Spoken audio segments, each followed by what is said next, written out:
Hey guys, welcome back to the Gears and Tool channel, and today we are reviewing the Leatherman Free T2, and this is a pocket multi-tool that in my mind kind of competes with the Victorinox line of pocket multi-tools. So let's go ahead and dive into the kind of specs of this tool, what the pros are, what the cons are, and what the kind of final verdict is on this pocket multi-tool. First up, the size and weight. We have a length of 3.6 inches, a width of 1 inch, and a thickness of 3/4 inches. So a very nice compact package, weighing in about 3.3 ounces. So super lightweight. This is a great EDC option if you're looking for something that has a nice primary blade and a couple additional tools just in case you need them. Speaking of this primary blade, it's one-handed deployable, made of 420 HC steel, and measures in at 2 inches long. Leatherman claims it's 2.2 inches, but I think that's a little bit generous. The blade shape is okay. I do wish the belly wasn't quite as shaped upward like this at the tip. I kind of wish the tip came down more to make it a little bit easier for draw cuts. But overall, very serviceable blade. Comes from the factory, razor sharp, just like we'd expect from any Leatherman product. And it's a pretty simple hollow grind, like we've seen on some of Leatherman's other offerings.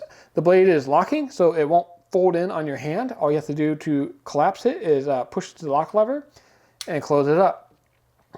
As far as blade lockup, side-to-side motion is super solid, and up and down locking motion is also solid. So overall, good implementation on the knife.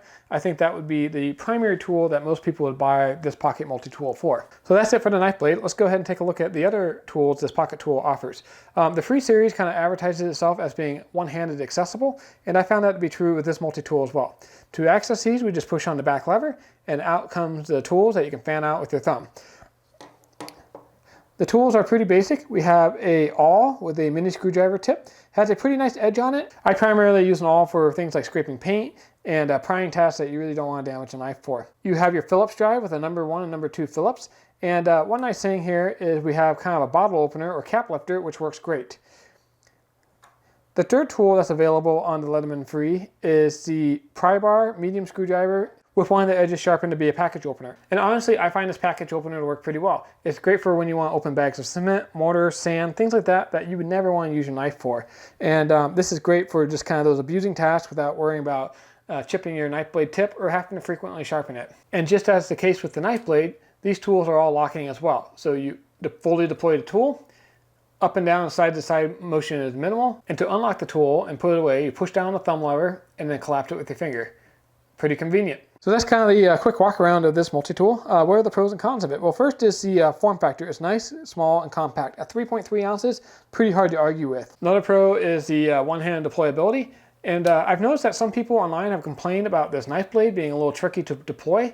I haven't really found that to be the case. However, I do know that a lot of people, when they try to open a knife blade, they kind of push upward like you would on a Benchmade or a quick deploy type knife. But since the thumb hole is pretty close to the center line of the pivot, you really kind of have to push outward and then bring your thumb back around. So again, I find the one-hand deployment of the knife blade to be somewhat easier than others have claimed online. A couple of the cons of this knife are it doesn't come with the included pocket clip. It has the holes for it, but unlike the Leatherman T4, Leatherman doesn't give you the pocket clip when you order this multi-tool.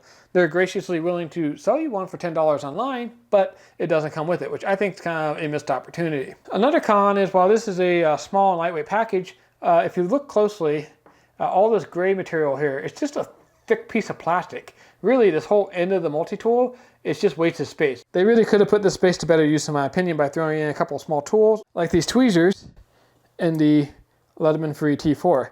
That would have helped make this tool a little more competitive with Victorinox's offerings. And one last final complaint of this tool is while the tools are one-handed deployable, thanks to the magnets in the handle, it has magnets in the handle. So if you work in a trade that has lots of metal shavings, like an electrician working with conduit, a welder that's using a grinder and stuff all the time, reaching into your pocket to pull this out, you might find there's a wad of metal shavings all over it. So I'm always a little hesitant with multi-tools that have magnets in them, or anything that has magnets in them really, because I find in my use they tend to be metal shaving, pun intended, magnet. So that's my quick review of the Leatherman T2, and the price is a little steep. It comes in at $40 without a pocket clip, and if you want the pocket clip, it's another $10, so it's more like $50. I feel it's a little steep. Victorinox has several pocket multi-tools with similar tools on them for a price between $20 to $25. That being said, it doesn't come with the solid lock that the Leatherman T2 has, one-handed deployability,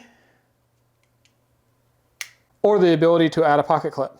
All in all, I really like the design concept that Leatherman's going for here. A sturdy pocket multi-tool with locking tools on it is great. I think if it was $30 with the pocket clip included and a pair of tweezers. However, we're not quite there yet, and I think Leatherman needs to keep working on this one. Thanks for watching. I hope you enjoyed this video and found it helpful. If you did, hit that like button below. It helps the channel out a lot. And don't forget to subscribe and hit the bell icon so you'll first be notified when I release new videos. Cheers!